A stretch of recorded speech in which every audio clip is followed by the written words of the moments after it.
नमस्कार, मैं हूं संजीव श्रीवास्तव। आप देख रहे हैं 4 PM न्यूज नेटवर्क।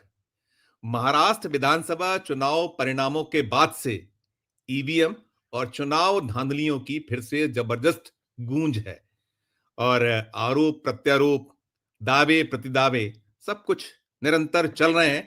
और हम कह सकते हैं कि जो ईवीएम की गड़बड़ियां या चुनावी गड़बड़ियां हैं, इसका तूफान जो है, जो आरोपों का तूफान है, वो थमने का नाम नहीं ले रहा है। और ये तूफान के बाद अब तो कुछ सुनामी जैसे हालात पैदा हो गए हैं और महाराष्ट्र से एक बड़ी जबरदस्त तस्वीर निकलकर सामने आई है। और उस तस्वीर ने जो चुनाव आयोग है, राजीव कुमार साहब हैं, सुप्रीम कोर्ट, निश्चित तौर पर इन सबको कहीं ना कहीं चौंकाया भी होगा, हिलाया भी होगा। और कहीं ना कहीं राजीव कुमार साहब और चुनाव आयोग तो निश्चित तौर पर ज्यादा चिंतित होगा। और ये पूरा का पूरा जो विषय है निकल कर जो आया है महाराष्ट्र से, वो प्रधानमंत्री नरेंद्र मोदी हो, उनका कुनबा हो, उसके लिए भी चिंता का सबब तो बनता ही है।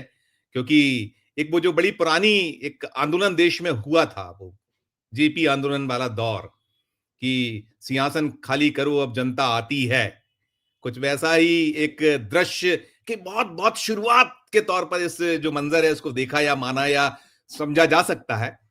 और अभी कुछ 3-4 दिन पहले ही मल्लिकार्जुन खड़गे साहब ने तो खुले तौर पर ऐलान किया और आग्रह किया राहुल गांधी जी से कि अब एक यात्रा वो बैलेट पेपर से चुनाव के लिए देश क्या चाहता है, उसका मंशा क्या है। हालांकि बहुत बड़ी संख्या है जो निरंतर चाह रहा है, जिस तरीके के चुनाव परिणाम बार बार सामने आ रहे हैं और जिनको लेकर बहुत सारी शंकाएं पैदा हो रही हैं।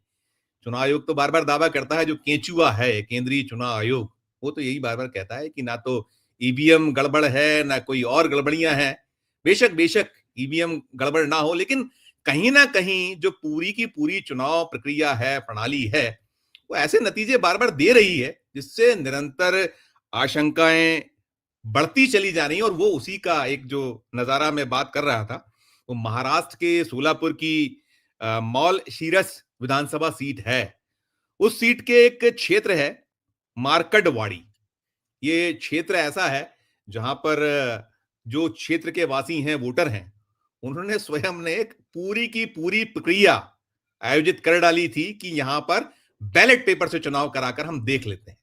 और दिलचस्प यह है कि यहां पर जो दावा है इस क्षेत्र के लोगों का कि जो वोट है, टोटल वोट हैं, उसमें बहुतायत वो जो यहां से जीते इस क्षेत्र की जो विधानसभा सीट है मॉल शीरस, उस विधानसभा सीट पर उम्मीदवार जो जीते हैं वो शरद पवार गुट के, एनसीपी शरद पवार गुट के प्रत्याशी की जीत हुई है। लेकिन ये जो पर्टिकुलर क्षेत्र है जहां पर बैलेट पेपर से आयोजन किया गया, चुनाव कराने की कोशिश की गई, वहां ये जो प्रत्याशी था शरद पवार एनसीपी, वो वहां हारा है, पराजित हुआ। वहां वोट का जो अंतर आया है, वहां बीजेपी के जो प्रत्याशी राम सातपुते हैं उन्हें 1003 वोट मिले थे और 843 वोट जो शरद पवार एनसीपी है उत्तम राव जानकर, इन्हें मिले थे।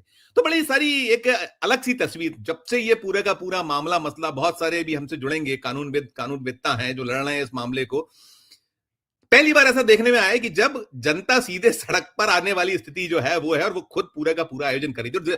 हमने पूछा, हमने मध्य प्रदेश के मुख्य निर्वाचन पदाधिकारी अभी रहे कुछ समय पहले, सीनियर आईएएस, हमने उनसे पूछा तो उन्होंने कहा देखिए कि जो ये चुनाव की प्रक्रिया है, चुनाव की प्रक्रिया में जब एक अधिसूचना जारी होती है तब से लेकर और चुनाव के नतीजे घोषित होने तक, तब तक पूरा का पूरा क्षेत्र हमारे हाथों में होता है। और जब सब कुछ हो जाता है तो उसके बाद स्थानीय प्रशासन के हाथों में गेंद चली जाती है, गेंद उनके पाले में हो जाती। और उन्होंने ये भी कहा ऑफ द रिकॉर्ड कि यदि कोई जनता ये कर रही है, वोटर कर रहा है, तो इसमें चुनाव आयोग को कोई तकलीफ नहीं होनी चाहिए और ना उसका कोई अधिकार क्षेत्र वो बनता है। और मैंने भारत के पूर्व मुख्य चुनाव आयुक्त ओपी रावत साहब से भी बात की तो उन्होंने भी कुछ इसी तरीके का संकेत संदेश दिया और साथ में ये जरूर जोड़ा उन्होंने कि इसमें एक ही चीज पर जिला प्रशासन कार्रवाई कर सकता है, उसे आशंका हो कि कहीं वहां क्षेत्र में अशांति तो नहीं फैल जाएगी, वैमनस्यता तो नहीं पैदा हो जाएगी, कानून व्यवस्था की स्थिति से तो कहीं दो चार नहीं होना पड़ जाएगा प्रशासन को। तो इस तरीके की बात उन्होंने की। लेकिन कुल मिलाकर जो चुनावी गड़बड़ियों के बहुत बहुत सारे आरोप हैं, उनका जवाब यदि वोटर चाहता है तो उसे मिलना चाहिए। वो कहां जाए? चुनाव आयोग तो बार बार दावा करता है कि पूरी प्रक्रिया पारदर्शी है, चुनाव स्वतंत्र और निष्पक्ष हो रहे हैं, लेकिन जो नतीजे आते हैं वो बहुत सारे संदेह पैदा करते हैं। तो आज हम इन्हीं सब सवालों का जवाब खोजने का प्रयास करेंगे, जानने की कोशिश करेंगे कि आखिर जो जो वोटर है, जनता है, उसकी आशंकाएं कैसे दूर होंगी। इसी पर हम बात करेंगे और चलेंगे एक खास पैनल के पास। जुड़ गए हैं हमारे साथ प्रोफेसर अखिल स्वामी साहब और बिलाल सब्जवारी साहब जुड़े हैं हमारे साथ। दोनों राजनीतिक विश्लेषक हैं। आप हमें हमारे चैनल पर निरंतर आपको सुनते हैं। हमारे साथ सुप्रीम कोर्ट के सीनियर लॉयर महमूद प्राचा साहब जुड़ेंगे और भी हमारे आज कई सारे पैनलिस्ट हैं। उसमें सीनियर जर्नलिस्ट केपी मलिक साहब हैं, इकबाल ममदानी जी हैं, सुधीर शुक्ला है। हमने अनुरोध किया है जो मध्य प्रदेश राज्य विधानसभा के प्रमुख सचिव रहे भगवान देव इसरानी साहब हैं, उन्हें कानून विद के तौर पर जाना जाता है। साथ साथ हमारे साथ जुड़ने वाले हैं एक यूएस जो ओबामा एडमिनिस्ट्रेशन में कंसल्टेंट रहे, एक इलेक्ट्रिकल इंजीनियर, इलेक्ट्रॉनिक इंजीनियर हैं और ईवीएम के मैनिपुलेशन को लेकर वो बहुत सारी चीजें स्पष्ट करते हैं। उन्होंने भी बहुत सारे सवाल खड़े कर रखे हैं, इलेक्शन कमीशन से पूछ रखे हैं। नाम है महादेव देशपांडे जी, उन्होंने भी हमसे कहा हुआ है, तो शायद वो जुड़ने वाले हैं हमसे सभी लोग। मैं महमूद प्राचा साहब, प्रोफेसर अखिल स्वामी साहब और बिलाल सब्जवारी जी जुड़ेंगे। मैं तीनों का बहुत बहुत स्वागत करूंगा। आपका बहुत स्वागत। महमूद प्राचा साहब को भी निरंतर हमारा जो दर्शक वर्ग है सुनता है। महमूद सर, शुरुआत में आप ही से करना चाहूंगा और जी सवाल मैं आपसे चाहूंगा कि ये जो लंबे वक्त से आप तो इसकी लड़ाई लड़ रहे हैं और जो ये जो मारकवाड़ी वाले क्षेत्र है जहां की मैं बात कर रहा हूं कि वहां उन लोगों ने कोशिश की कि बैलेट पेपर से चुनाव करा के देख लिया, उनकी आशंका ये थी कि जो वहां वोटिंग हुई है, जो नतीजे आए वो मैच नहीं होते उनके अनुसार, क्षेत्र की जनता वोटर के अनुसार बहुत अंतर है। उनकी आशंका ये है और उन्होंने कहा कि हम इससे करा लेते हैं, लेकिन प्रशासन ने वहां ये कर दिया कि ये सब गैर कानूनी है। तो दोनों पर आपकी राय, कैसे उनकी जो मन में तमाम सवाल है कैसे शांत होंगे? वहां से शुरुआत करूंगा महमूद से। देखिए, सबसे पहले तो राजीव कुमार जी चुनाव आयुक्त ही गैर कानूनी है। सच्चाई तो ये है। वो जो सुप्रीम कोर्ट ने जजमेंट दी थी, देखिए मैं तथ्यात्मक बात कर रहा हूँ, सुप्रीम कोर्ट ने एक जजमेंट दी थी कि जो इलेक्शन कमिश्नर्स हैं उनकी अपॉइंटमेंट एक पैनल करेगा जिसमें चीफ जस्टिस साहब होंगे। अब सुप्रीम कोर्ट की जजमेंट को धता बता के ऑर्डिनेंस लाके जो चेंज किया है, जिसमें अमित शाह जी और मोदी जी ने अपॉइंटमेंट की है, तो वो अपने आप में गैर कानूनी है। ये भी एक सुप्रीम कोर्ट की जजमेंट है। तो वो तो खुद ही तीनों के तीनों ही अपॉइंटेड ही गैर कानूनी हुए हैं। तो गैर कानूनी व्यक्ति देश की जनता जो देश की मालिक है उनके कानूनी काम को गैर कानूनी बता रहे, ये है दुर्भाग्य की बात। और जनता को 1% भी, इस देश की 90% से ज्यादा जनता को 1% भी शक और शुबा नहीं है किस चीज का, कि चुनाव जो मशीनों से होते हैं वो सुरक्षित हो ही नहीं सकते। 100% जनता कंफर्म्ड है। इससे पहले देखिए 5 जनवरी 2024 से पहले जब हमने सड़कों पे आंदोलन शुरू किया मिशन सेव कॉन्स्टिट्यूशन के तहत, हमने पेपर बैलेट की डिमांड रखी थी। क्यों रखी थी? और मुझे तो जनता ने एनलाइटन किया कि आप तो कम से कम एक जुझारू व्यक्ति हो, पेपर बैलेट से चुनाव चाहते हैं, आप इसका रास्ता थे। तो फिर मैंने स्टडी की। मुझसे 5 जनवरी से पहले देखिए आप जो भी लोग थे वो सब वीवीपैट काउंट करा लो, 50% करा लो, 100% करा लो, 10% करा लो। हमने इस पर डिटेल रिसर्च करके पहली चीज ये बोली कि कानूनी तरीका जो है चुनाव कराने का, section 59 representation of people's act and section 61 capital A representation of people's act, तो है ही मतपत्र से चुनाव कराने का तरीका। ईवीएम से तो करा ही नहीं सकते तब तक जब तक के एक एक सीट पे चुनाव आयोग ये वजह ना बताए, एक गजट नोटिफिकेशन करके कि इस सीट पर पेपर बैलेट से चुनाव इस वजह से नहीं हो सकते एक एक सीट का। तो चुनाव आयोग ने कभी किया नहीं है, तो ये सारे चुनाव ही गैर कानूनी है। उसके बाद से ये पेपर बैलेट की जो बात है वो पूरी दुनिया के सामने आ चुकी है। और अब जब जो ये महाराष्ट्र में कर रहे हैं, देखिए जनता ना अपने आप को एकदम, जिसको कहते हैं ना, सफोकेटेड महसूस कर रही है, उनका दम घुट रहा है। हम वोट दे रहे हैं शरद पवार जी को, जा रहा है अजीत पवार जी को, वोट दे रहे हैं हम राहुल गांधी जी, खड़गे जी को, जा रहा है मोदी जी को। मतलब आंखों के सामने बेईमानी हो रही है। तो अब ये जनता ने गलती क्या की बताइए? ये जो चुनाव आयोग ने किया है ना, और महाराष्ट्र की गवर्नमेंट ने जो किया है, ये जो बात हम मशीनों के वीडियोग्राफी के जरिए 50 तरीके से जो दिखा रहे हैं ना, उसका एक बहुत बड़ा सबूत है कि ये लोग बेईमानी और चोरी कर रहे हैं। चुनाव आयोग के सारे भ्रष्ट अधिकारी, मॉक पोल देखिए संजीव जी, मॉक पोल तो दुनिया भर को कर करके कौन दिखाता है? इलेक्शन कमीशन कहता है ना, देखो आओ हम मॉक पोल करके दिखा रहे हैं मशीनों में। जब हम लोगों ने इनकी पोल खोली तो जगह जगह इन्होंने कियोस्क लगा के दिखाए थे ना, मॉक पोल करके दिखा रहे हैं आपको, देखो बराबर वोटिंग होती है। ये क्या है?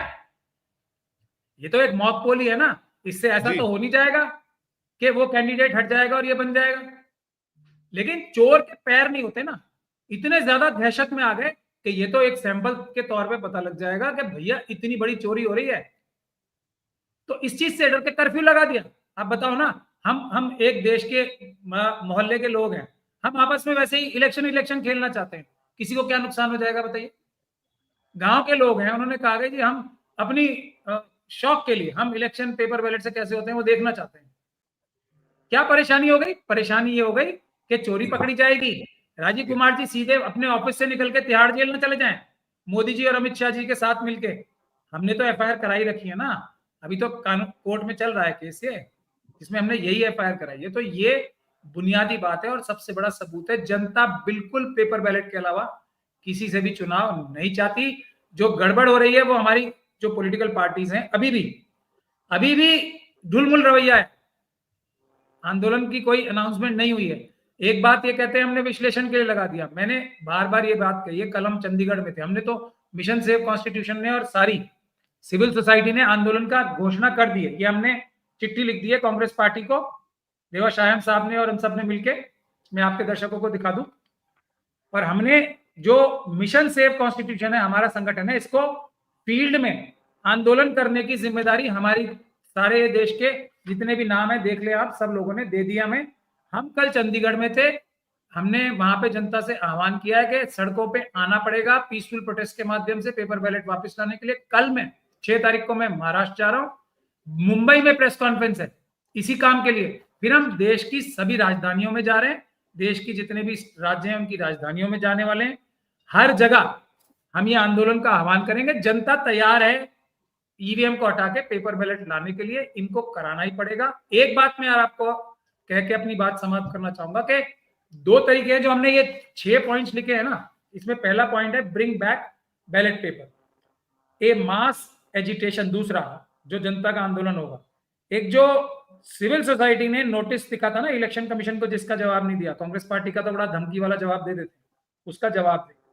सीईसी की इम्पीचमेंट, इम्पीच होने चाहिए क्योंकि ये गैर कानूनी रूप से बनकर गैर कानूनी चुनाव करा रहे हैं, बेईमानी कर रहे हैं।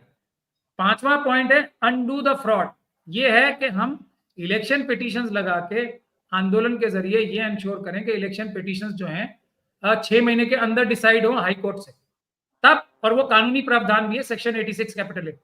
तब मैं ये कह रहा हूं कि इसके बाद 6 महीने के अंदर अंदर, 7 महीने के अंदर अंदर 150 सीटों पे महाराष्ट्र की चुनाव रद्द होकर दोबारा होंगे, एक बात। दूसरी बात, हरियाणा में कम से कम 17-18 सीटों पे जिसमें पिटीशन डल चुकी है, वहां तो अब टाइम निकल गया, महाराष्ट्र में भी टाइम बाकी है, वहां कम से कम 15 सीटों पे दोबारा चुनाव होंगे, चुनाव रद्द होके।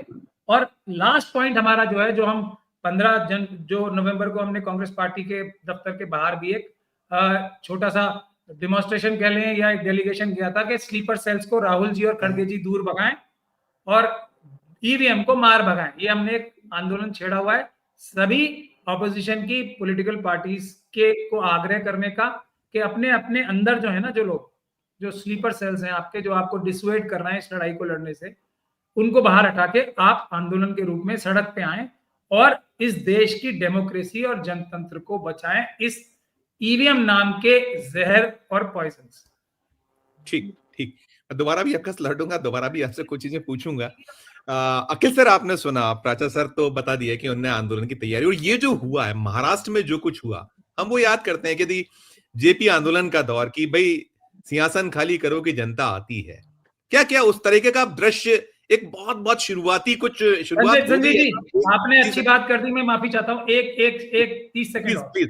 जी, देवा साहब ने एक किताब लिखी, आपने अभी इमरजेंसी की बात की थी ना, इमरजेंसी एंड नियो इमरजेंसी, इसमें पूरा चैप्टर है, पूरा चैप्टर है कि ईवीएम के माध्यम से किस प्रकार से ये धोखाधड़ी हो रही है, वो मैं आपकी जनता से कहूंगा ये किताब पढ़ें, और इसमें मेरी पिटीशन जो मैंने सुप्रीम कोर्ट में डाली थी ना, उसका जिक्र है कि हमने ये कहा है, चुनाव आयोग ने जो जो बातें सुप्रीम कोर्ट में कही थी एफिडेविट के माध्यम से, वो सब झूठ बोला है, सुप्रीम कोर्ट को धोखा दिया, वो इसमें जिक्र है उस किताब का भी, पूरा चैप्टर ईवीएम के ऊपर।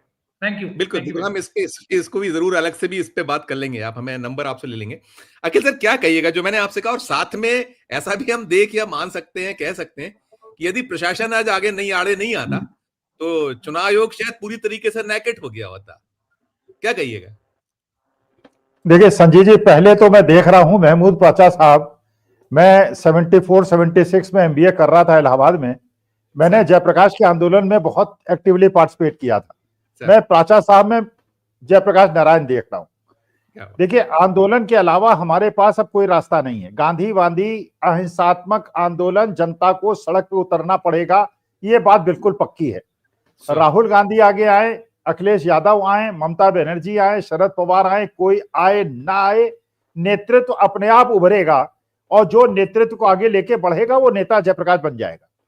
जो जयप्रकाश के आंदोलन में भी आंदोलन शुरू हुआ था, वो चिमन भाई पटेल चीफ मिनिस्टर थे गुजरात में, एक छोटे हॉस्टल के अंदर जो खाने की फीस बढ़ाई गई थी, उस पे तेल के दाम पे वो आंदोलन शुरू हुआ था, पूरे हिंदुस्तान में फैल गया था। तो मैं तो कह रहा हूं जो आगे आएगा वो हमारा नेता। जैसे हम लोग कहते हैं ना, हमारे राम कौन, जो रावण मेघनाद वध करे वो हमारे राम। तो राम कौन बनना चाहता है वो डिसाइड करें, नंबर एक। नंबर दो, देखिए जो महाराष्ट्र के गांव की घटना है, मैं ये देख रहा हूं, प्राचा साहब तो वकील है, मैं तो देखिए कानूनविद हूं नहीं। सुप्रीम कोर्ट में एक एप्लीकेशन आई थी कि साहब ये चुनाव में ईवीएम में बेईमानी होती है, तो उन्होंने तुरंत कह के रद्द कर दिया कि जब आप झारखंड जीतते हैं तो आप कुछ नहीं बोलते, महाराष्ट्र हारते हैं तो बोलते हैं, जब आप कश्मीर जीतते हैं कुछ नहीं बोलते, हरियाणा हारते हैं तो बोलते हैं। कैसी लॉजिक है ये कैसी लॉजिक है? इसी लॉजिक को सिद्ध करने के लिए महाराष्ट्र के गांव वालों ने बताया, ये विधानसभा क्षेत्र में एनसीपी शरद पवार का विधायक बना है।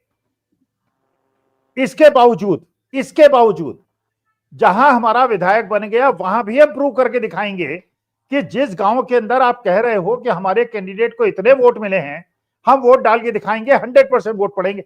अगर चुनाव आयुक्त में होता, मुख्य चुनाव आयुक्त तो होता, तो मैं कहता कि पुलिस फोर्स हम ये लगाएंगे, कोई दबाव डाल के शरद पवार जी के कैंडिडेट को वोट न दे, कोई दबाव ना हो, दैट इज ऑल। इसके बाद अगर वो चुनाव का खेल खेलना चाहते हैं तो खेलें। देखिए, ये बात मैं पहले भी कह चुका हूं और आज फिर कह रहा हूं, झारखंड के अंदर भारतीय जनता पार्टी को 4 सीटें ना मिलती,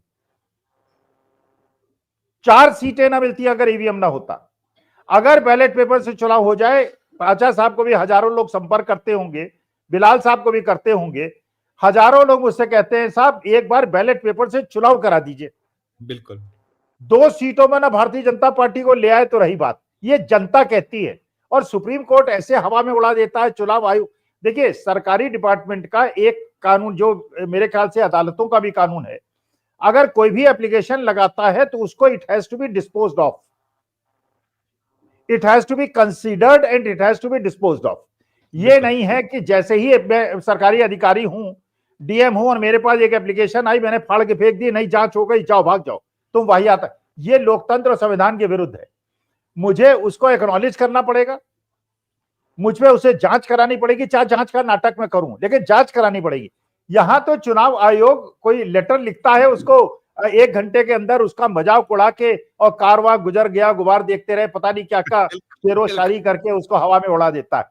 तो देखिए, ये प्राचा साहब, आप इस समय लोकतंत्र को बचाने के लिए, संविधान को बचाने के लिए जो युद्ध लड़ रहे हैं, हम आपके सिपाही की तरह हैं, और देश का हर आदमी वेट कर रहा है। तो ये वेट मत कीजिए, कोई स्लीपिंग सेल हो, कोई स्लीपर सेल हो, स्लीपर सेल को जमीन में गाड़ देंगे हम। जो नहीं जनता के साथ खड़ा होगा उसका खत्म, फिनिश्ड। बिल्कुल, आप आगे बढ़िए, और जनता अगर आपके साथ, अगर राहुल गांधी पदयात्रा में निकलते हैं और लाखों करोड़ों लोग निकलते हैं, अपने आप माहौल बदल जाएगा। नहीं निकलते हैं तो राहुल गांधी और स्लीपर सेल को कोई दोष न दे। अब उत्तरदायित्व तो मेरा है, लेकिन यह है कि दिल्ली, देखिए मैं चंडीगढ़ और बेंगलोर तो जा नहीं सकता, दिल्ली में जब आप कहेंगे, अखिल स्वामी वहां मौजूद रहेगा और आपके पीछे खड़ा रहेगा, अनडिस्क्लोज रहेगा, ना बताऊंगा मैं कौन हूं, लेकिन आपके पीछे खड़ा रहूं। बिल्कुल बिल्कुल। बिलाल सर, आपने सुना, आपने चाहे प्राचा सर हो और चाहे अखिल सर को भी बहुत स्पष्ट सुन लिया। कैसे शंकाएं कैसे दूर होंगी? सवाल बार बार वही उठता है कि कौन दूर करेगा। और फिर जब हम खुद दूर करना चाहते हैं तो आप उसमें कहीं कह देते हैं कि शांति भंग हो सकती है, कहीं आप तमाम जो है। तो सिवाय यही है कि अब वो जो कहा जा रहा है कि हमको भले ही गांधीवादी तरीके से उतरना सड़क पे पड़ेगा, उसके अलावा कोई विकल्प दूर दूर तक नहीं है। और जो कहा महमूद प्राचा सर, तो हम सभी लोग साथ हैं, हम तो निरंतर करते ही करते जो हमारे प्रयास हैं, और जब जरूरत होगी तो जैसा होगा तो हम लोग भी पहुंचने का प्रयास निश्चित करेंगे कि एक बार आइए बैलेट पेपर से चुनाव करा लीजिए और दूध का दूध पानी का पानी कर लीजिए। बिलाल सर, आपकी टिप्पणी। देखिए संजीव जी, चुनाव आयोग की भूमिका तो हम इस देश के अंदर निरंतर देख रहे हैं। चुनाव आयोग से हमें अपेक्षा भी नहीं करनी चाहिए अब कि आप निष्पक्ष चुनाव करा पाएगा। जो माहौल है इस देश के अंदर, खासतौर से मराठवाड़ी जिसका आपने जिक्र किया, शोलापुर जिले के अंदर जिस तरह से वहां पर एक कर्फ्यू की स्थिति पैदा की गई, तो वहां पर जो मॉक वोटिंग कराने का प्रयास था उसको पूरी तरह निरस्त करा दिया। हम जानते हैं क्यों निरस्त करा दिया, अब इस पे भी जिक्र करने की जरूरत। उत्तर प्रदेश के अपने आप उपचुनाव देखे, चुनाव आयोग की जो भूमिका होती है वो लोगों को जागरूक करता है वोट डालने के लिए, लोगों को प्रेरित करता है कि वो वोट के माध्यम से इस लोकतंत्र में पार्टिसिपेट करें। वो हजारों करोड़ों रुपए के एडवर्टीजमेंट देता है और लोगों को प्रेरित करता है कि वो इस लोकतंत्र के पर्व में वोटिंग के माध्यम से हिस्सा बने। लेकिन उल्टा हो रहा है, चुनाव आयोग वोटिंग डालने की बजाय वोटिंग करने से लोगों को रोक रहा है। और जो व्यवधान पुलिस के माध्यम से पैदा किया जा रहा है, उत्तर प्रदेश के उपचुनाव में आपने देखा 3 घंटे वोटिंग डिले कर दी गई। तो क्या आपने अधिकारी सस्पेंड कर दिए? तो क्या चुनाव आयोग के समक्ष ये नहीं होना चाहिए था, जहां 3 घंटे वोटिंग डिले कर दी गई एक पर्टिकुलर विशेष समुदाय के क्षेत्र में, तो वहां पर आपको वोटिंग का भी टाइम बढ़ाना चाहिए था? ऐसा नहीं हुआ। तो चुनाव आयोग से तो अपेक्षा करनी नहीं चाहिए। लेकिन इस चुनाव आयोग को लेकर जो इस पूरे लोकतंत्र के अंदर एक एक एक जनता एक दबाव महसूस कर रही है, और वो अब समय बहुत करीब है जब चुनाव आयोग लोगों को दबाने का प्रयास करेगा। लेकिन अब सब्र का बांध मेरे को लगता है टूटने वाला है। मेरा इशारा यह है कि अब जिस आंदोलन की तरफ हम सब लोग आशंका जाहिर कर रहे हैं, उसका एक वैचारिक पृष्ठभूमि देश के अंदर तैयार हो रही है। जगह जगह हम देख रहे हैं आंदोलन हो रहे हैं, लोग सुप्रीम कोर्ट भी जा चुके हैं, लोग आंदोलन भी कर चुके हैं, लोग लाठियां भी खा चुके हैं, लोग मार भी खा चुके हैं। लेकिन चुनाव आयोग, सरकार और चुनाव आयोग में जो नेक्सस है वो अपनी जगह खड़ा है। तो ऐसे में जो हमारे सभी पैनलिस्ट बात कर रहे थे, प्रोफेसर अखिल स्वामी जी ने बात की, महमूद भाई ने बात की कि अब आंदोलन ही रास्ता है, तो यकीनन ये सारे का सारा माहौल उसी आंदोलन की पृष्ठभूमि तैयार कर रहा है। बस फर्क इतना सा है कि आप उसे कोऑर्डिनेट कैसे करें, उस सेंटिमेंट को चैनलाइज कैसे करें, उस सेंटिमेंट को स्ट्रीमलाइन कैसे करें, उस सेंटिमेंट को ऑर्गेनाइज कैसे करें। सिर्फ आज इस चीज से इसकी जरूरत है। लोग मानसिक रूप से तैयार हैं। दिन पर दिन चुनाव आयोग पर लोगों का विश्वास कम हुआ है, सवाल इतने खड़े हो गए और जवाब किसी का भी नहीं। बिल्कुल बिल्कुल बिल्कुल बिल्कुल। मैं इकबाल सर, आप तो हम लोग लगातार डिस्कस कर रहे हैं, महाराष्ट्र को हमने डिस्कस किया, निरंतर किया, और जो भी पैनलिस्ट महाराष्ट्र के आप जैसे साथी और तमाम जो सुधी वहां जर्नलिस्ट लोग हैं वो पा रहे थे कि बड़ी नेक एंड नेक है, नेक टू नेक लड़ाई है। 1%, 1.5%, इससे ज्यादा का कोई अंतर बहुत नहीं आएगा। जो अंत में स्थितियां पैदा हुई थी, 14% का अंतर, और इसके बाद दावा बार बार यही कि सब कुछ फ्री है, फेयर है, कहीं कोई गड़बड़ियां नहीं है। और जो ये हम जिस क्षेत्र की बात कर रहे हैं, और ये जो अभी अखिल सर ने कहा, मैंने भी इसको सवाल के रूप में लिया हुआ था कि ये बार बार ये तो यही कहते थे कि भाई देखिए, आप जब जम्मू कश्मीर जीत लेते हैं तो फिर आप नहीं जिक्र करते वहां ईवीएम खराब है, जब आप झारखंड जीत लेते हैं तब जिक्र नहीं करते थे। बहुत जगहों का उदाहरण देते रहे कि तेलंगाना जीत लिया तो जिक्र नहीं है। कैसे कैसे इस पे पूरे मसले पर ताजा अभी स्थितियां क्या बनी, जैसे सर ने बताया भी वहां कर्फ्यू की स्थिति है, वो भय क्यों है, क्या दिक्कत है? वो तो जीतने के बाद कोशिश कर रहे हैं, प्रशासन को साथ नहीं देना चाहिए, शासन को साथ आगे नहीं आना चाहिए, उनकी जो जितनी भी उनके मन में आशंका उसको दूर करने के लिए। सब पर आपकी टिप्पणी। हाँ, देखिए सबसे पहले तो सभी दर्शकों को मेरी शुभकामनाएं। मैं संजीव जी ये कहना चाहूंगा, प्रोफेसर साहब को भी सुना, प्रचा साहब को भी सुना। हालांकि प्रचा साहब जो है वो लंबे समय से इस मामले को लेकर के उठा रहे हैं। कई लगातार उनके ऊपर हमले भी हुए एक तरीके से अलग अलग जगहों से, लेकिन वो संभाल रहे हैं। यहाँ पर अगर मैं महाराष्ट्र से पहले शुरू करूं तो महाराष्ट्र के अंदर जैसे लोकसभा इलेक्शन हुआ, उनको ये पता था कि ज्यादा अंतर नहीं। महाराष्ट्र की जो लीडरशिप है वो कोर्ट सिलाने में लग गई थी कि सरकार तो हमारी आ ही रही है, मुख्यमंत्री जो है वो कौन बनेगा उसकी लड़ाई में लगेंगे। तो महाराष्ट्र में सबसे पहला एक तो जो लीडरशिप है वो मुझे लगता है नदारत है पूरी तरीके से महाराष्ट्र के अंदर। राहुल गांधी एक अकेले नेता है, उसके बाद अब प्रियंका गांधी है, लगातार कोशिश कर रही है। ईवीएम पे सवाल आज से नहीं खड़े हो रहे हैं, लगातार मैं अगर बात करूं बीजेपी भी जब कांग्रेस पावर में थी तो बीजेपी ने इसके मामले को लेकर उठाया, किताबें लिखी गई, गिरीश सोमैया जैसे लोगों ने डेमो करके दिखाया, लेकिन जैसे ही बीजेपी पावर में आई तो ये उनके लिए एक समझिए बहुत बड़े गिफ्ट के तौर पर शामिल हो गया। अब उन सारी चीजों को लेकर लगातार वो कंट्रोल यूनिट की बात करे या क्या किसी तरीके की बात करे, वो मशीन को संभाल करके चीजें चला रहे हैं। इस पूरे आंदोलन को चलाने के लिए मुझे लगता है एक बहुत बड़ी रणनीति तैयार करनी पड़ेगी, क्योंकि अब देश के अंदर दो ही बड़ी पार्टी है जो केंद्र के लेवल की है, यानी कि वो कांग्रेस का है और बीजेपी का है। बीजेपी सत्ता में है और कांग्रेस के अंदर जो है लीडरशिप की कमी हर जगह पर है। उसकी वजह है कि वाकई में जैसे कुछ लोग कह रहे हैं स्लीपर सेल का, तो स्लीपर सेल अब हर जगह पर उनके लिए मौजूद है। वो स्लीपर सेल सबसे ज्यादा तकलीफ देता है। वो स्लीपर सेल का कारण ये है कि वो नजरियाती तौर पर और फाइनेंशियली भी उनको लगता है कि वो टूट चुके हैं। बीजेपी अगर उनको यूज करती है, कुछ पैसा देती है, तो उन्हें तुरंत उसका साथ देना चाहिए।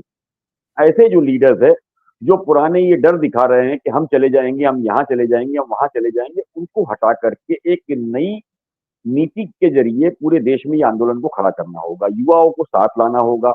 कुछ चुनावी एक्सपर्ट जो चुनाव करा चुके हैं, जो चुनाव के बारे में जानते हैं, जो मशीनों के बारे में टेक्निकल एक्सपर्ट्स है, उनसे इनको मिलना होगा। एक रणनीति तैयार करनी पड़ेगी और उसकी इकबाल साहब ये बात तो अब यहाँ तक पहुंच गई, अब नहीं है भरोसा। और अभी प्राचा साहब और बहुत प्रूव हो रही हैं चीजें, बहुत सारी चीजें इतनी सारी सब मिल रही हैं। आप महाराष्ट्र में जो कहा गया कि शक्कर ज्यादा डाल दी गई, इतने तो शक्कर डालने देखिए संजीव जी, शक्कर डालने के बाद भी आपने इतनी शक्कर डाल दी कि अब उसमें कई चीटियां पड़ गई। मैं लौटता हूं, मैं लौटता हूं आपके दोबारा लौटता हूं। मैं केपी मलिक साहब जुड़े। केपी सर आपका बहुत स्वागत।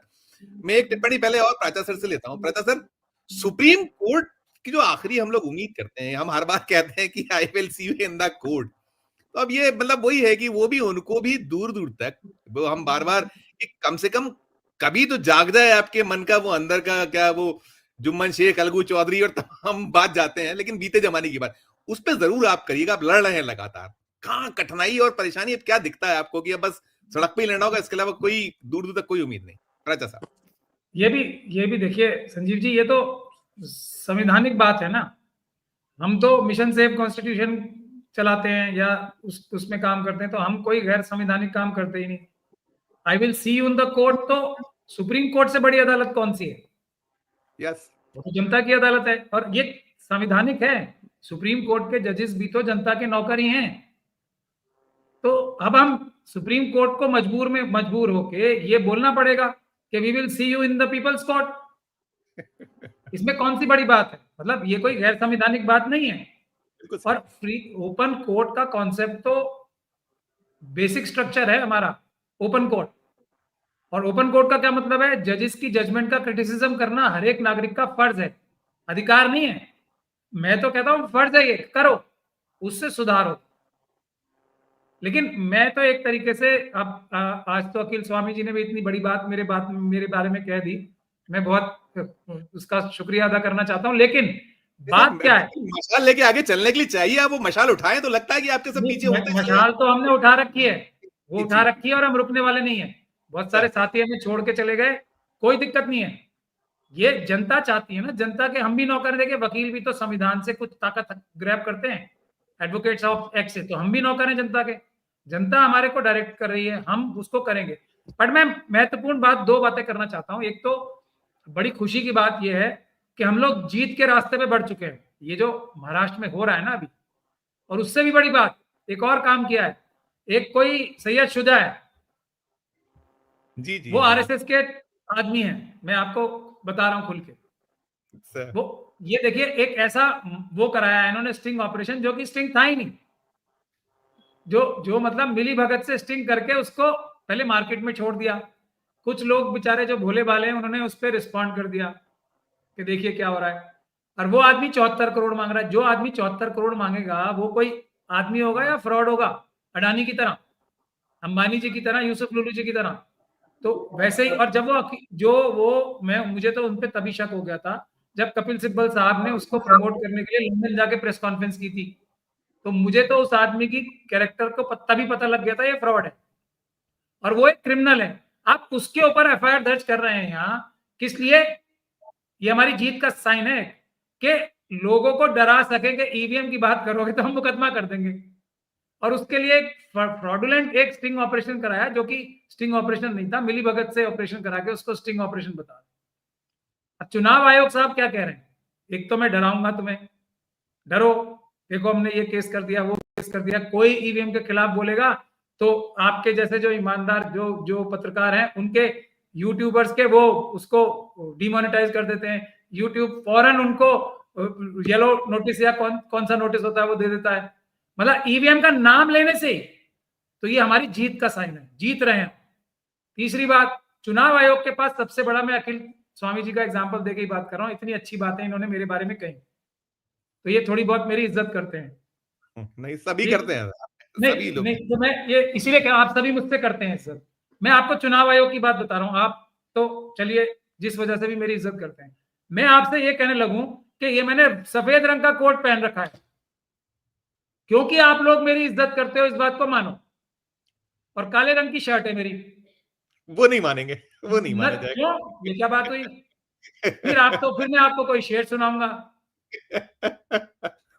सुना देता हूं आपको शेर कि तो आपकी तमन्नाएं पूरी नहीं हुई मुझसे, तो आप ऐसी बात कर रहे हो। ये आप क्यों नहीं कह सकते? मैंने सफेद रंग का कोट है ना, देखो आप देखो ध्यान से, जी ये कर रहा है चुनाव आयोग और शर्म आती नहीं है। और हम बहुत सारे लोग करते हैं चुनाव आयोग की इज्जत, जिसमें बड़ी बड़ी पॉलिटिकल पार्टीज हैं। हम जैसे लोग तो कह ही रहे हैं आप सबसे बड़े चोर हो देश के वोटों के। बट बुनियादी बात यही है, क्योंकि और मोदी जी भी यही करते हैं, मैं प्रधानमंत्री हूं, मेरी बात पे भरोसा करो, और मेरे बाल सारे काले हैं, जो नहीं मानेगा वो देशद्रोही है। अब आप बताओ, ऐसी तो नहीं होता ना। आप सब लोग मेरी इज्जत करते हैं, आपने साफ मेरे मुंह पे ही मना कर दिया कि सफेद कोट नहीं है। इतनी सी बात है बस। बिल्कुल बिल्कुल।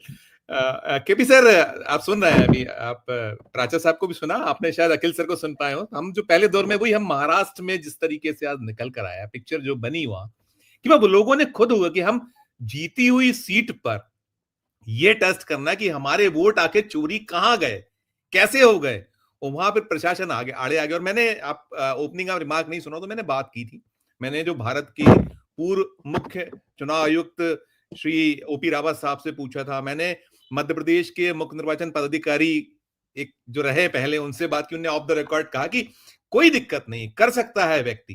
लेकिन वहां तो ये कह दिया कि ये सब गैर कानूनी है, गलत है, रोक दिया गया।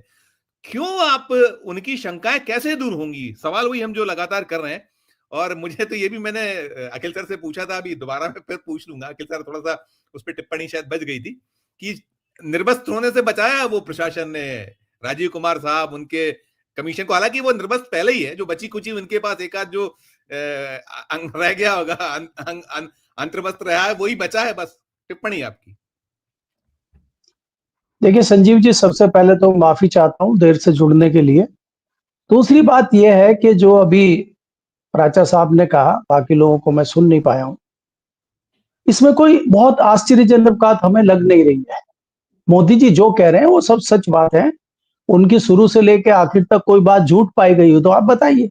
इन्होंने कहा कि मैं सफेद कोट पहन के बैठा हूं, और ये मोदी जी ने जाहिर कर दिया है, सिद्ध कर दिया है। अगर आप ये बताइए, कोरोना को भगाने के लिए आप एक तरफ तो सीरीज लगवा रहे थे हमें, और दूसरी तरफ कह रहे थे कि शाम को अपनी बालकोनी में खड़े होकर आपको ताली और थाली बजानी, और बजाई लोगों ने, 70-80% लोगों ने बजाई। तो और क्या चाहिए? जो 30% मूर्खों में हम जैसे लोग आते हैं वो नहीं बजा पाए। उनको आज तक शायद कई लोगों को ये भी होगा, यार हम बजा नहीं पाए, बड़ा इसका हमें गम है यार इस बात का कि हम नहीं बजा पाए।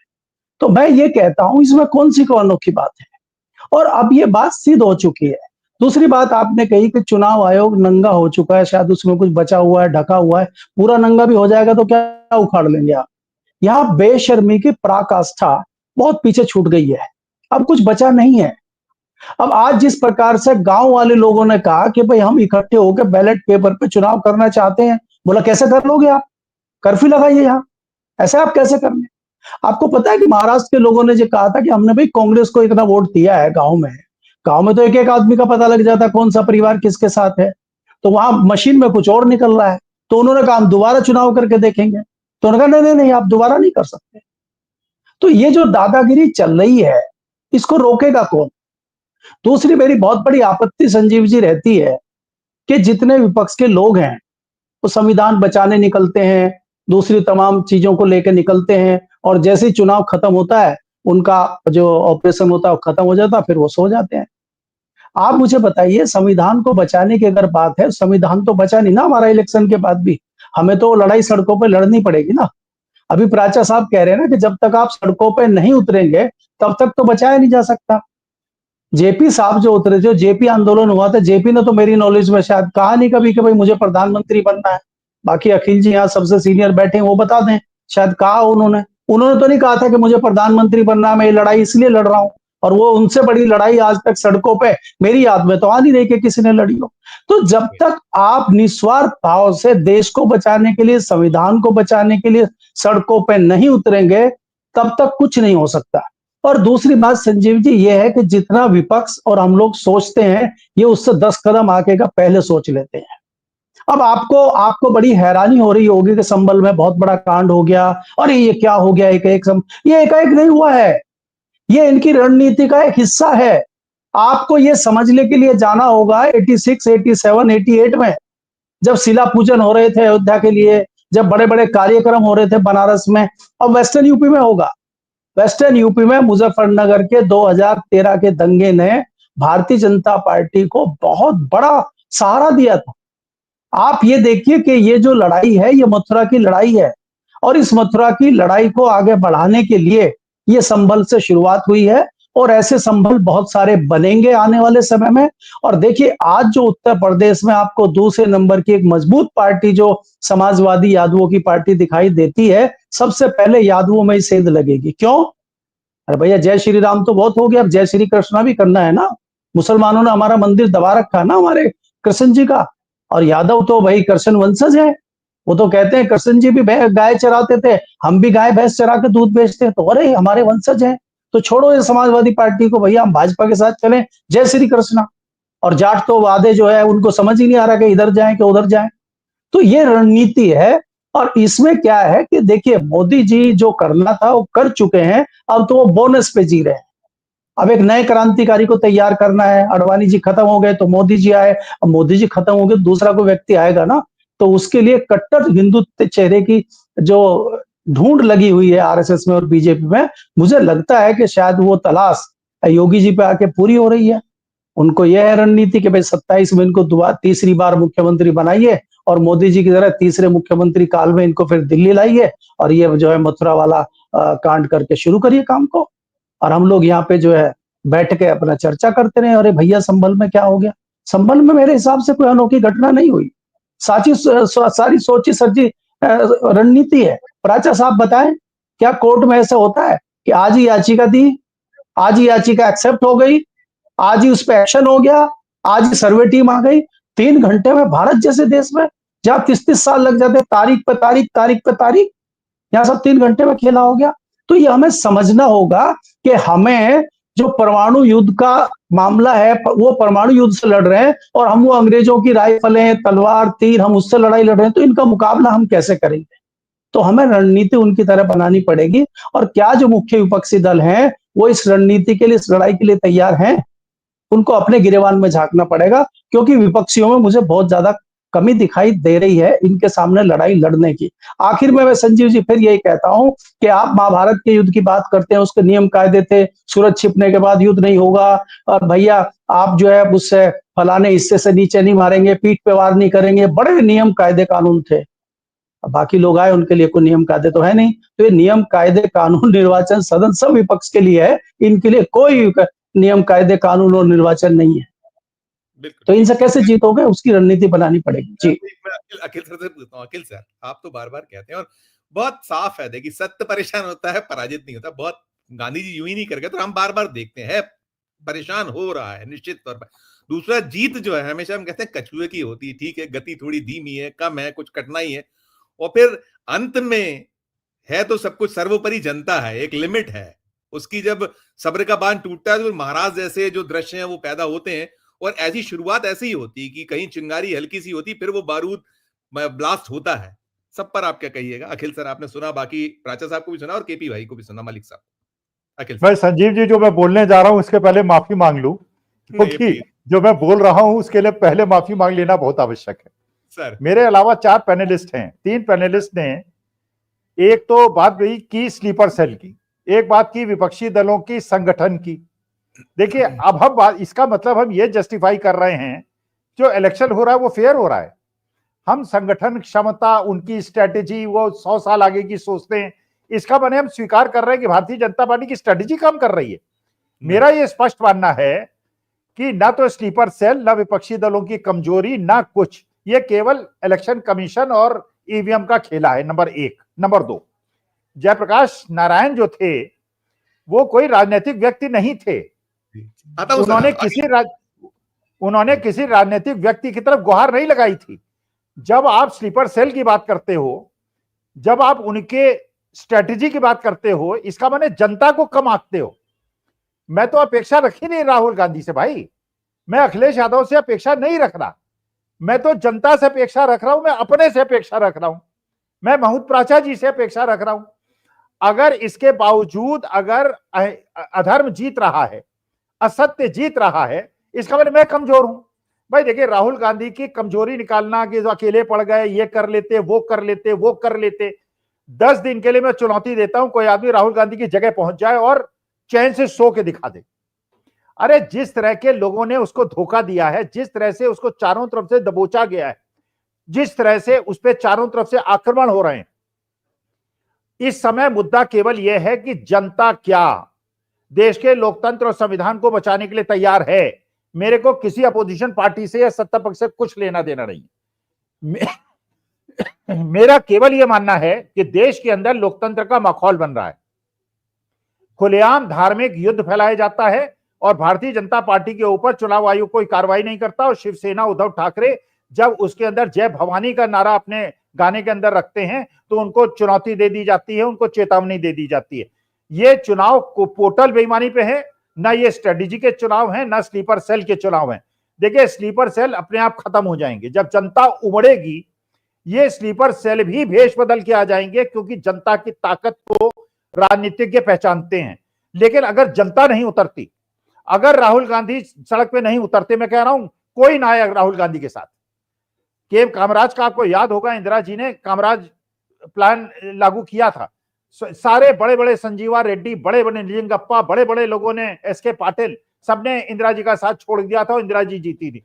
मैं तो केवल ये कह रहा हूं, राहुल गांधी स्लीपर सेल को भाड़ में जाने दीजिए, आप सड़क पे उतरिए, महमूद प्राचा जी, अखिल स्वामी सड़क पे उतरेंगे। अगर करोड़ों लोग सड़क पे नहीं उतरे, हम मान लेंगे कि देश की जनता की मानसिकता तानाशाही में रहने की हो गई है।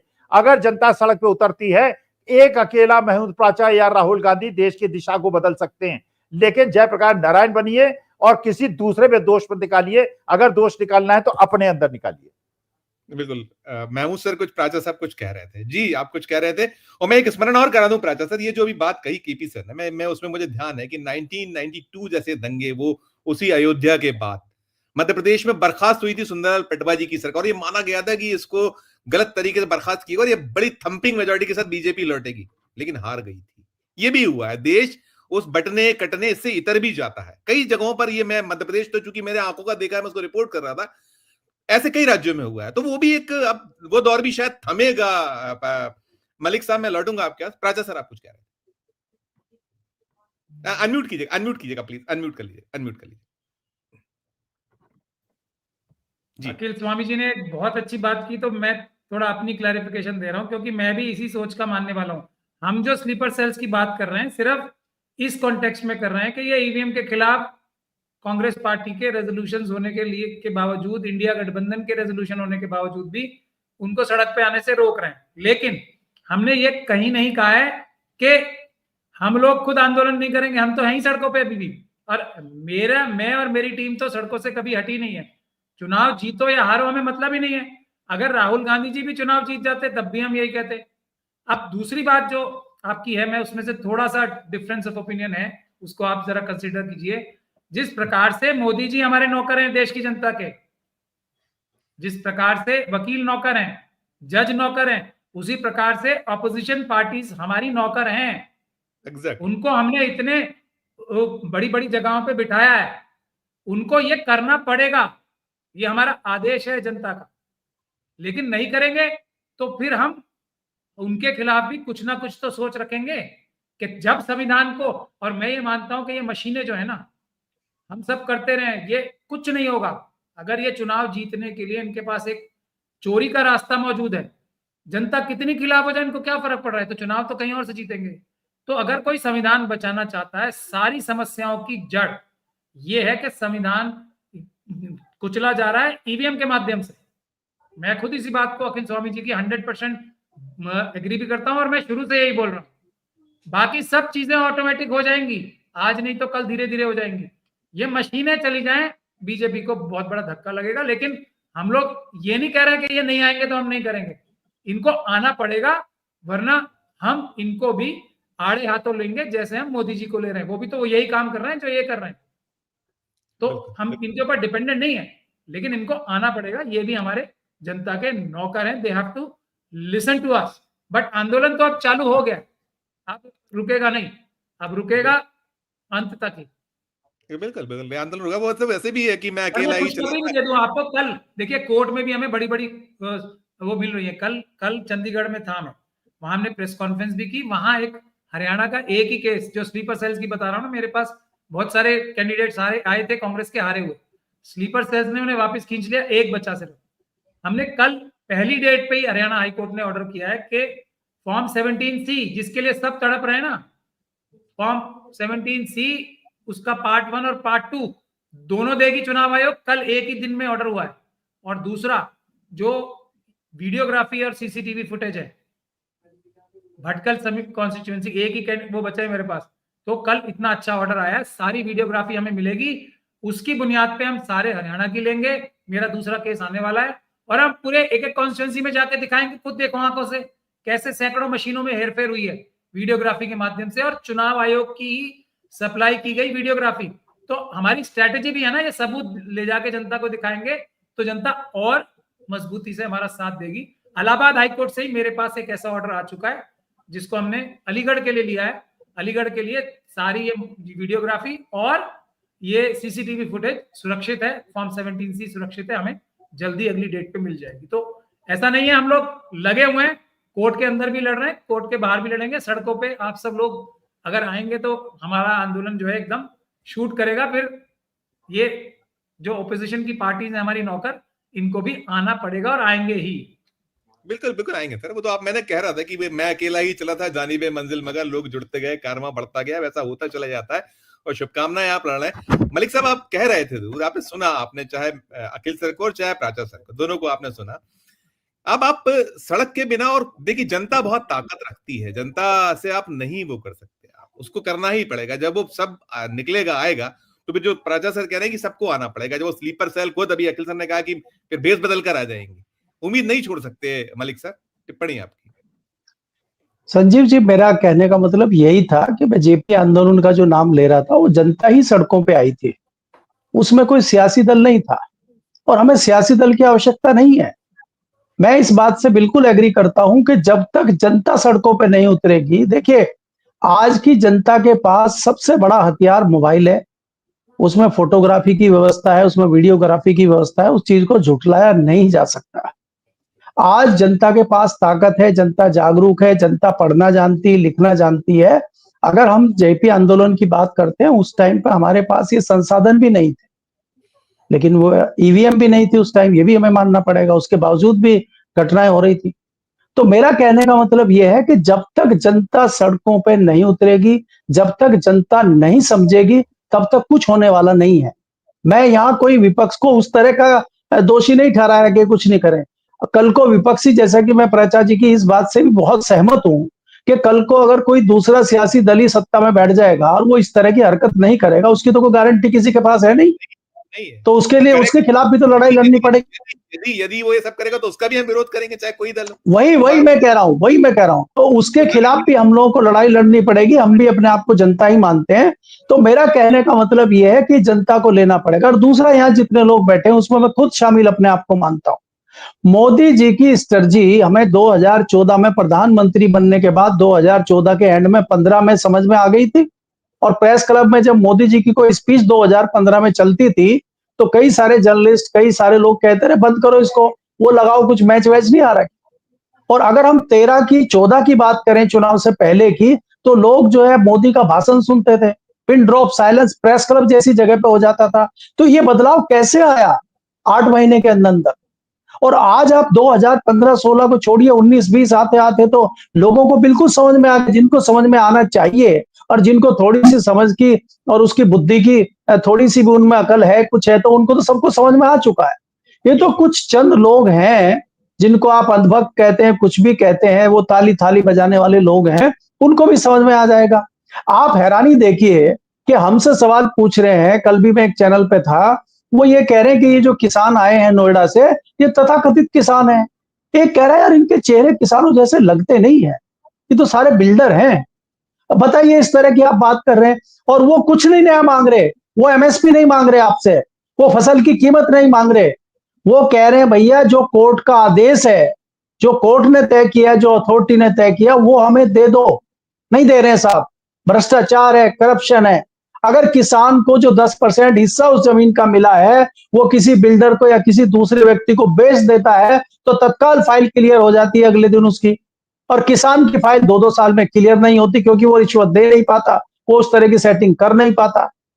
तो खुलेआम जिस तरह का ये चल रहा है, मैं खुद परेशान हूं। मैं आपको संजीव जी बताऊं, मेरे रिश्तेदार हैं वहां पे मेरठ में, भू माफिया हैं, उन्होंने जमीन कब्जा की हुई है और इन किसानों की भी जमीन उसमें चली गई है। और उसमें 80% लोग वो हैं जिनको सरकार ने पट्टे दिए हुए हैं, पुराने गरीब लोगों को, उनके पट्टों पर भी कब्जा हो गया, इन किसानों की जमीन पे भी कब्जा हो गया। और इन्होंने पूरी ताकत लगा ली पिछले 2 साल में, ये लखनऊ तक हो आए।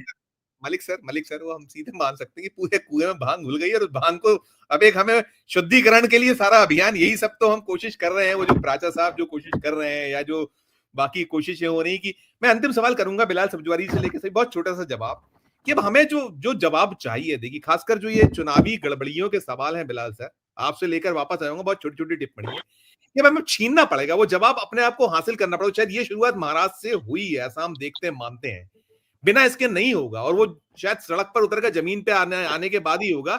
अब हमारी जो, अब मुझे लगता है महमूद प्राचा साहब जैसे जो निरंतर लड़ रहे हैं सुप्रीम कोर्ट को लेकर, जब वो कहीं कहें कि वो जनता से ही कहीं वो प्रॉपर हम जवाब मिल पाएगा, I will see you in the court, नहीं हम जनता के बीच जाके कहेंगे हम देख लेंगे टाइप, क्या कहेंगे सब पर? एक छोटी छोटी टिप्पणी बिलाल सर आपसे लेके वापस लौटूं सबसे। देखिए संजीव जी, जिस अंदाज में आपने मुझसे बात सवाल किया है, तो पहले तो उसी में आपके अंदाज को छू देता हूं।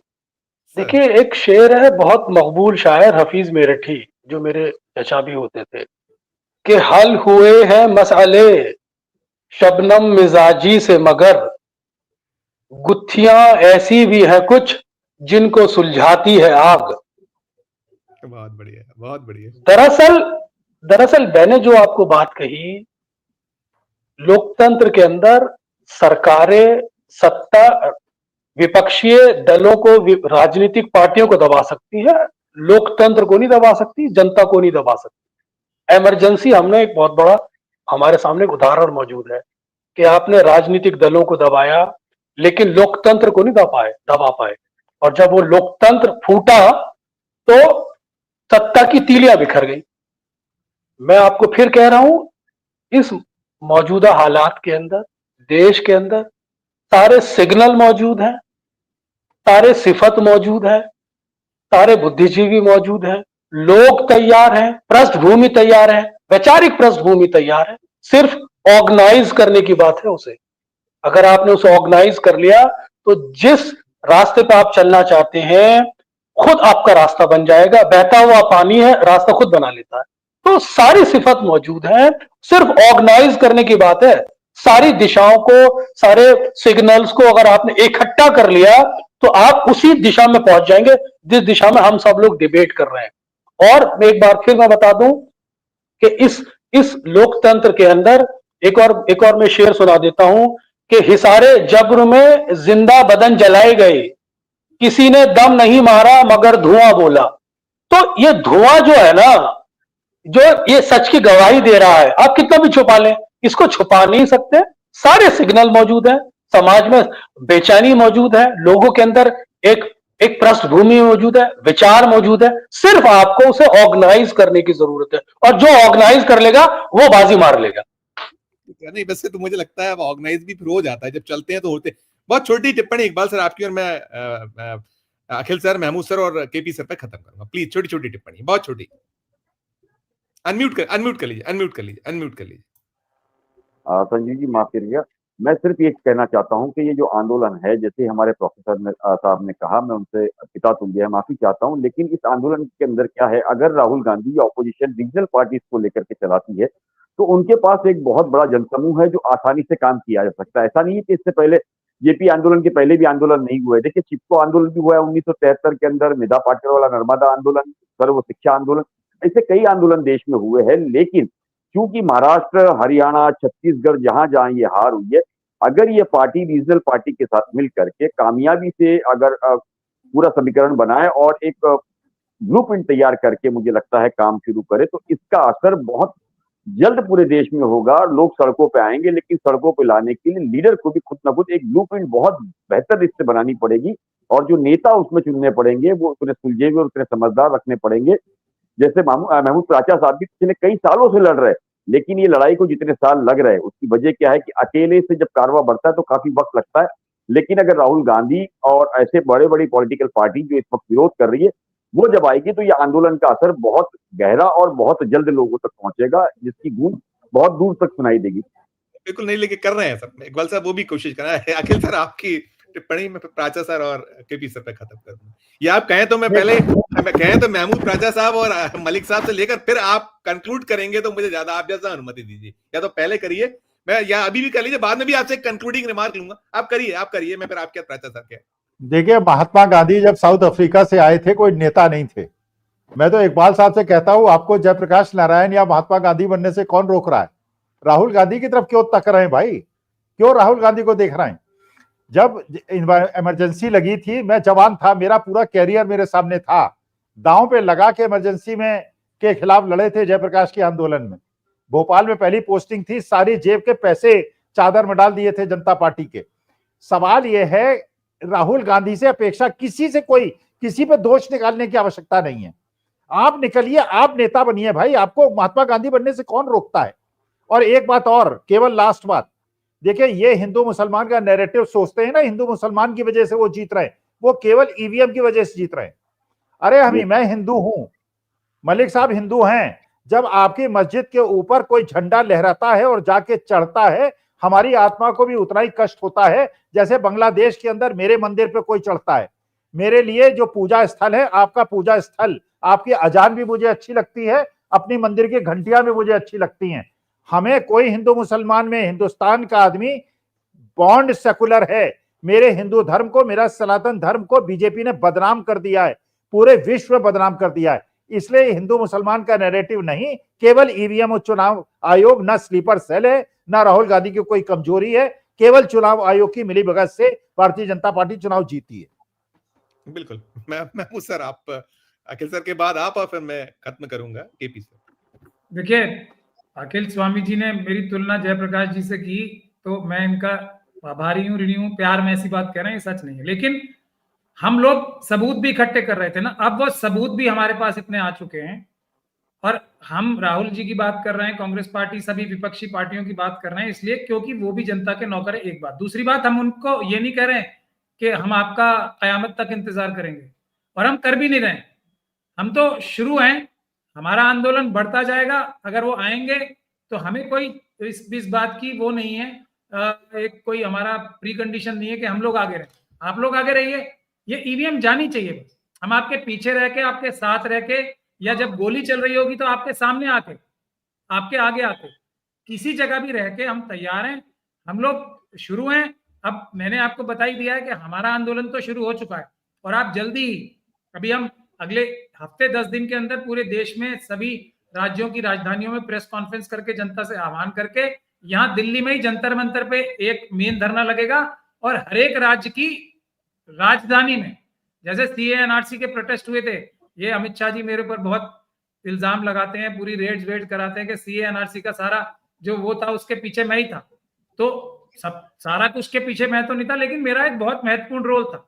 तो मुझे इस बात का एक्सपीरियंस भी है, और मैं सिर्फ उसकी कानूनी जो मटेरियल कलेक्ट करना था ना, सबूत, इसीलिए मैं संजीव जी आपसे भी रिक्वेस्ट कर रहा हूं, और सभी जो ईमानदार जर्नलिस्ट हैं उनसे रिक्वेस्ट करता हूं कि आप इलेक्शन कमीशन से, या जो उनके जो उन्होंने बड़े बड़े पहलवान 2 उतार रखे ना, एक कुरैशी साहब और एक रावत साहब, रिटायर्ड चीफ जस्टिस, उनसे ये कहिए कि आप वो 1 घंटे की डिबेट या 2 घंटे की डिबेट आप उसमें कंपेयर कीजिए। हम लोग बहस कर लेते हैं, जनता देख ले कौन कहाँ है। अगर हम टेक्निकली, लीगली और डेटा वाइज जनता को, हम अगर ये हमारे सामने 5 मिनट भी ठहर जाएं, तो आप बताइएगा, कोई एक जवाब दे दे तो आप बताइएगा। इतनी हमने मटेरियल करके और मेहनत करके वो इकट्ठा किया है, और अब हम आंदोलन के लिए फाइनल स्टेज तैयार है। ये आंदोलन होगा, हम लोग रहें ना रहें, ईवीएम नहीं रहेगी, ये गारंटी है। और हम लोग तो अब यही कह रहे हैं कि अब आप बाकी सब बातें खत्म, अब आंदोलन, आंदोलन और आंदोलन। बहुत बढ़िया, आप सही कह रहे हैं।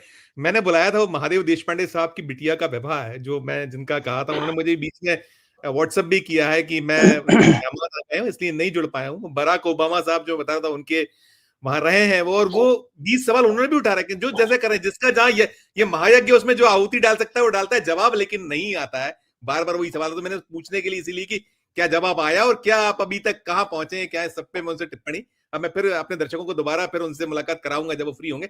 अंतिम टिप्पणी केपी मलिक साहब, आपने सुना। देखिए संजीव जी, एक तो मैं प्राचा जी को बधाई दे दूं, इनको एक बहुत अच्छे दोस्त जाट समाज के मिल गए हैं। जिस तरह से हरियाणा में हुए, जाट समाज उससे बहुत आहत है, और उन्होंने ये कह दिया है कि जब भाजपा और दूसरे लोग कह रहे हैं कि 35-1 करना ही है, मतलब जाट को सबसे अलग करना है, तो जाट फिर सिख धर्म अपना लेते हैं, सिखों के साथ मिलकर लड़ाई लड़ते हैं देश के लिए। तो प्राचा जी को उसके लिए बधाई, शायद वो उनके संपर्क में भी है। दूसरी बात यह है कि अगर आप देखेंगे, प्राचा जी जैसे जब कुछ बोलते हैं, या अखिल स्वामी जैसे लोग कुछ बोलते हैं, तो एक कॉमन मैन को ये लगता है, अरे ये तो हमें पता ही नहीं था।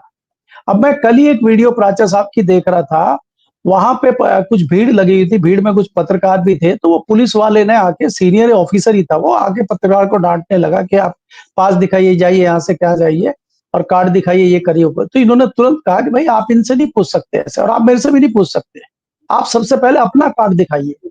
अब आप मुझे बताइए कि कितने सारे लोग हैं जो किसी पुलिस वाले को कह दें कि भैया अपना कार्ड दिखाओ पहले जरा, तो ये हिम्मत कहां से आएगी? तो ये हिम्मत आपको लोगों को दिखानी पड़ेगी, बतानी पड़ेगी, तब लोगों की समझ में आएगा। आज इस बात को सच मानिए कि गांव को छोड़ दीजिए, आप शहरों में भी 80% लोग ऐसे हैं जिनको अपने अधिकार के बारे में पता ही नहीं है। हमें उनको भी जगाना है। बहुत लोग आने को तैयार हैं, बहुत लोग करने को तैयार है। हमसे पूछते हैं कि भैया आरटीआई कैसे लगाते हैं, आप सवाल पूछते हैं, आपको डर नहीं लगता क्या, आप ये क्यों सवाल पूछते हैं, इसमें आपको पुलिस तंग नहीं करती है क्या? मैंने सब करते हैं, लेकिन ये हमारा अधिकार है सवाल पूछना। मैंने कहा सवाल पूछना हमारा अधिकार है, और आप भी पूछ सकते हैं, आरटीआई आप भी लगा सकते हैं, कॉमन मैन भी लगा सकता है। तो मैं ये कह रहा हूं, ये आवाज भले ही प्राचा जी आपको ये लग रही हो कि आपने सामान्य बात बोली है, लोगों ने सुनी नहीं है, लेकिन वो चर्चा का विषय बनती है कि एक पढ़ा लिखा आदमी बोल रहा है तो दूर तक जाती है। तो उसके लिए मैं आपको बधाई देता हूं, और आप करते रहिए। देखिए, हमसे भी लोग पूछते हैं आप क्या कर रहे हैं, अब मैं जाके भैया हल तो नहीं चलाऊंगा, ना मैं सड़कों पर पत्थरबाजी करूंगा। हम तो यहीं बैठ के बोल सकते हैं, लिख सकते हैं, आर्टिकल लिख रहे हैं। जैसा कि मैंने अभी बताया भूमाफिया का, मैंने योगी को खींचा, उसको लिख के, अपने आर्टिकल को लिख के ट्वीट कर दिया, सबको अटैच कर दिया, योगी को, कमिश्नर को, मोदी को, सबको कर दिया। हम उस तरह की लड़ाई लड़ रहे हैं, कागज वाली। बाकी लोग सड़कों पे लड़ाई लड़ेंगे, युवा सड़क पे आके लड़ाई लड़ेगा, वो बैरियर को भी तोड़ेगा। तो सब अपने अपने लेवल पे जब लड़ाई लड़ेंगे तो ये लड़ाई जीतेंगे हम लोग। और ऐसा नहीं है, लेकिन मैं ये कह रहा हूं कि इनसे हम बच के लड़ाई कैसे लड़ेंगे, क्योंकि ये पीठ पे वार करते हैं। अगर ये सामने से वार करें तो फिर नहीं जीत पाएंगे, लेकिन जो पीठ पे वार कर रहा है उसके जीतने के चांस थोड़े बढ़ जाते हैं, लेकिन ज्यादा नहीं जीतता। मुझे ऐसा लगता है एक न एक दिन उसको हारना ही पड़ता है। जी बिल्कुल। अखिल सर, कुछ आप एक फाइनल टिप्पणी आप कर दीजिए, मैं बस कंक्लूड टिप्पणी मैं खत्म करता हूं। देखिए, हम तो ये मानते हैं कि हमारी जीत कब होगी मुझे नहीं पता, कितनी कुर्बानियां होंगी मुझे नहीं पता। मेरी कुर्बानी होगी, प्राचा साहब की कुर्बानी होगी, 100 साल बाद होगा, 20 साल बाद होगा, लेकिन हम लड़ाई लड़ेंगे। सरदार भगत सिंह ने, अशफाकुल्ला खान ने यह नहीं सोचा था कि उनके जीते जी हो जाएगा, उनके जीते जी हुआ भी नहीं था। हम तो देखिए, सीधी सी बात है, सरफरोशी की तमन्ना अब हमारे दिल में है, देखना है जोर कितना बाजुए कातिल में। अशफाकुल्ला खान और रामप्रसाद बिस्मिल की दोस्ती जिन लोगों को नहीं पता है, याद हो एक बार अशफाकुल्ला खान बीमार पड़ गए, शायद प्राचा साहब को पता हो, और बहुत तेज बुखार था, बड़बड़ाने लगे, राम राम राम राम करने लगे। उनके रिश्तेदार खड़े हो गए, कहने लगे ये तो काफिर हो गया, राम का नाम ले रहा है। किसी ने कहा है राम, भगवान राम का नाम नहीं ले रहा, राम प्रसाद बिस्मिल का नाम ले रहा है। राम प्रसाद बिस्मिल को बुलाया गया, उसके माथे पे हाथ रखा राम प्रसाद बिस्मिल ने, उनका बुखार ठीक हो गया। अरे हम उस देश की संतान हैं जहां के बिलाल साहब हैं मेरठ के, वहीं का मैं हूं। हमारे बुलंदशहर में हजारों लोग पेड़ों पे लटके थे, हिंदू भी थे और मुसलमान भी थे। हिंदू मुसलमान हम हिंदुस्तान की एक रीढ़ हैं, हमें कोई अलग नहीं कर सकता।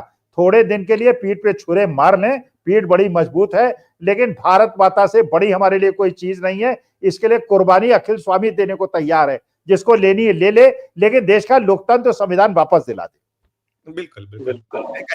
एक अच्छी और शानदार चर्चा के लिए अखिल सर, महमूद सर, आपने ये पूरा समय हमें दिया, आपके हम आभारी। बिलाल सर, इकबाल सर और केपी सर, बहुत बहुत धन्यवाद, बहुत बहुत शुक्रिया, बहुत शानदार अच्छी चर्चा के लिए, सार्थक चर्चा के लिए आभार। तो ये थी हमारी आज की चर्चा, और आपने सुना कि जो ईवीएम है, प्राचा साहब तो पूरे विश्वास और एक उनके जो लड़ाई है वो अंजाम तक पहुंचाने के लिए तैयार बैठे हैं। उन्होंने कहा है कि निश्चित तौर पर वो सुबह आएगी, जो उनका भाव था, और वो देर और दूर हो सकता है। अखिल सर ने कहा कि थोड़ा देर लग जाए, लेकिन आएगी और जल्दी आएगी। और वो जो आंदोलन आंदोलन आंदोलन की बात कर रहे हैं, शायद अभी फिलहाल तो जो आशा की, उम्मीद की किरण वही दिखता है, क्योंकि जो उम्मीद की जाती है कि शायद चुनाव आयोग को शर्म आ जाए, थोड़ा सा जागृत हो जाए, या सरकार ही खुद, ये जितनी किसी को कहीं कोई कठिनाई नहीं है, लेकिन कठिनाई बड़ी ये है कि जो हमारे मन में आशंकाएं, खासकर वोटर के मन में, वो दूर कर दिया जाए। लेकिन जब आप उसको दूर करने की जगह उस पर पर्दा डालने की कोशिश करते हैं, तो भी शंकाएं बलवती हो जाती हैं, लगता है कि कुछ गड़बड़ है